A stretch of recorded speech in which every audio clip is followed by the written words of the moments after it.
como é que foi a prova de português Enem 2019? Olha, Marcelo, eu acho que eu gostaria de começar pela redação. Ótimo, ótimo. Em primeiro lugar, a grande surpresa da redação. Nenhum. Nada de diferente, nada de excepcional. Mas esse tema do cinema, pelo recorte, pelos textos que foram selecionados, ele apresentou um C. E aí eu vou te dar uma opinião pessoal, que eu, Eric, teria problema. Eu teria problema para problematizar. Porque como é uma proposta o Enem ele exige essa proposta de intervenção, né, eu tenho que achar um problema. Eu tenho que agir em cima desse problema. Então, o recorte, ele é bem vasto. Porque eu poderia falar do cinema como espaço físico, eu poderia falar do cinema como o filme, né, a arte.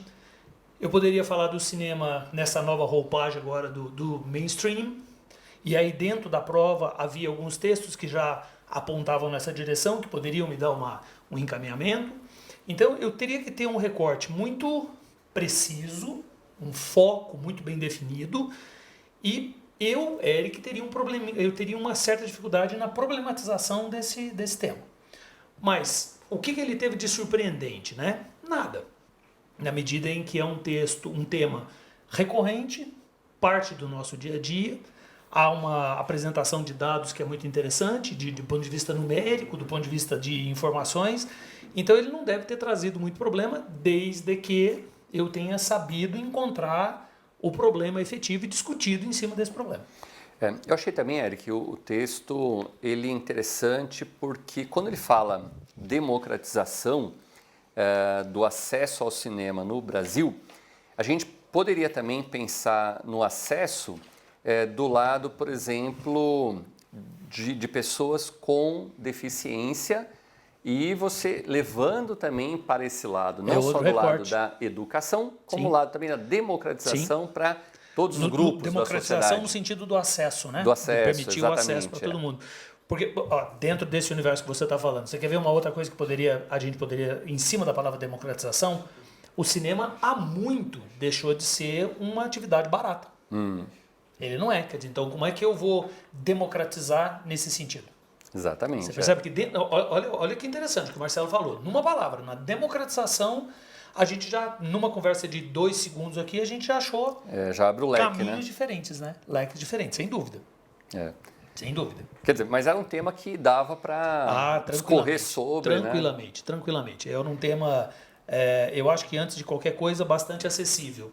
Né? Até porque talvez eles tenham uma familiaridade muito maior que nós, você, porque o Marcelo é bem mais velho que eu, mas assim, uma familiaridade... que isso, acho que é. Nem cabelo branco eu tenho. Mas olha o meu, olha que bonitinho meu cabelo. E na verdade o que acontece é que eles têm uma familiaridade muito maior com essas mídias, né, com esses streams, esses novos serviços aí, e talvez eles tenham uma visão dentro desse recorte aí que seja interessante, sim. Mas por dois segundos de conversa aqui, vocês perceberam que é um tema que pode se tornar perigoso. Né? O erro que eu não poderia cometer aqui em hipótese alguma é querer abraçar o mundo, né? E aí discutir a democratização sob o seu viés econômico, sob o seu viés da acessibilidade, sob o seu viés da cultura, porque a gente tem que levar em consideração que, uma vez que essa prova é uma prova em âmbito nacional, uma coisa que é bem curiosa é imaginar que existem pessoas que fizeram essa prova e que nunca foram ao cinema. É verdade. Né? Quer dizer, é um dado muito louco, mas é um fato. Mas voltando à pergunta do Marcelo, não acho que tenha trazido problema, porque é um assunto bem atual, né? E Eric, agora lá na prova de linguagem assim. 45 questões, testes. Isso. E estava falando com a Simone, né? As primeiras questões deram um pouco de trabalho, né? Até de análise.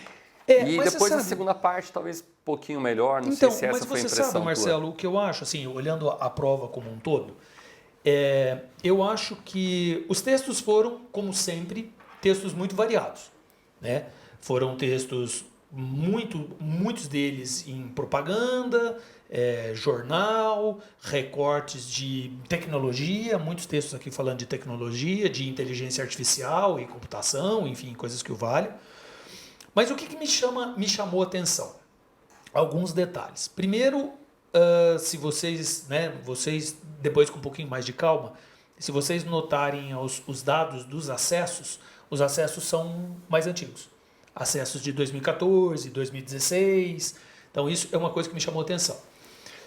Os textos estavam mais longos, eles não estavam mais difíceis, mas eles estavam mais longos, o que deve ter comprometido e exigido um pouquinho mais de atenção do ponto de vista do uso do tempo. Os textos literários estavam mais salgados, não que eles estivessem difíceis, mas em comparação com o resto da prova, levando em consideração o resto da prova, foram textos que exigiram um pouquinho mais, né? Aliás, tem até uma coisa muito curiosa, né? A minha versão é o caderno amarelo, então isso pode variar, o número pode variar em função da cor do caderno. A questão 21 é muito interessante, aí é bacana para a gente tirar uma lição daqui, né? Veja aí, acha lá para você ver a questão 21. Olha lá a fonte, cita um blog não sei das quantas aí, né? Só que o autor dessa letra aqui não é o Villa-Lobos, é o Manuel Bandeira. Então o Manuel Bandeira construiu uma letra em cima de uma música do Villa-Lobos. E a informação aqui ela está trocada. Não compromete a prova de ninguém. É só uma coisa curiosa porque a gente tem que checar e verificar as informações sempre, né? Mas o que mesmo nas questões que houve alguma discussão? Primeiro que essas discussões elas foram muito menores, né, em relação aos anos anteriores. Os comandos estavam muito precisos. Os comandos estavam muito exatos, né, no sentido de você pegava lá as alternativas, os exercícios, você tinha lá 5 alternativas, era muito fácil eliminar 2 ou 3 realmente muito problemáticas. E aí você ficava lá em 2, digamos assim, só que você voltava no comando e o comando te dava aquela... Conseguir eliminar aquela outra. Né? Então até o Marcelo falou isso no final aqui do encontro com o Thomas, que isso valha para a próxima prova e para todas as outras provas que você eventualmente vai fazer. O ponto decisivo da questão é a leitura do enunciado. Você tem que saber ler o enunciado. Tá? E aí não é hora nem é o local, mas lembre-se da estratégia para isso. Grife o que o enunciado pede. Vai no enunciado, marca o que o enunciado pede. E depois jogar com as alternativas. E depois joga com as alternativas. Ainda mais num modelo desse de prova, que é muito longa, né? Então a gente, muitas vezes, você tem que... É uma questão estratégica. Você vai para as alternativas e você fala, bom, essa aqui é absurda, essa é absurda, essa é absurda, essa é absurda. Essa aqui dá para discutir, mas ela é a menos absurda. Diante de 5, 4 são absolutamente absurdas, né? Eu fico com a menos absurda e pronto, acabou. E vamos para a próxima, e vamos em frente. Tá? As questões de arte não tiveram surpresa. A prova de artes teve um detalhe, não uma surpresa, mas ele teve um detalhe. Os últimos Enems vinham cobrando muito arte contemporânea. E não caiu nenhum de arte contemporânea. Eles ficaram naquele recorte, uma zona de segurança ali das vanguardas. Então, o cubismo, o abstracionismo, o futurismo do Marinetti, né, uma coisa que é muito, muito batida em sala de aula, muito recorrente a gente falar nesse assunto, né? Então não teve, a parte de artes também foi bem tranquila. Eric, houve alguma questão em que o aluno precisava ter um conhecimento muito específico em artes para poder resolver? Ou pelo contexto ele conseguiria? Por exemplo, aquela questão do Pollock, né, é uma questão interessante, que na minha prova é a questão 32. Então na questão de vocês aí, varia de acordo com a sua... É aquela uma fotografia do Pollock pintando, né, um abstracionista, e um cara genial chamado Vitor Muniz, né, Vic Muniz, não Vitor, perdão, Vic Muniz, fazendo uma brincadeira com o Pollock, que é uma palavra que eu usei, brincadeira, então já tem uma questão aí da paródia. E o que o Pollock fazia, ele pintava com tinta, e o que o Vic Muniz faz, pelo enunciado, ao comando, pelo enunciado, ele faz essa arte com chocolate, então ele subverte a matéria. Então, mesmo que eu não soubesse quem é o Pollock ou quem é Vic Muniz, ou que eu não tivesse um conhecimento de arte, o comando resolvia o meu problema. Então, nada que cobrasse de forma muito específica, muito pontual. A questão do futurismo era uma questão que tratava do futurismo, sim, mas era uma questão de texto. Se eu nunca tivesse ouvido falar de futurismo na minha vida, a fonte me dizia que era um texto do futurismo, do Marinetti. E a leitura do texto fechava o exercício sem nenhum problema. Legal, Eric. E lembrando, né, que os alunos podem acessar o Etapa Resolve e lá existem todos os comentários aqui que o Eric colocou, também lá direitinho, pessoal, questão por questão.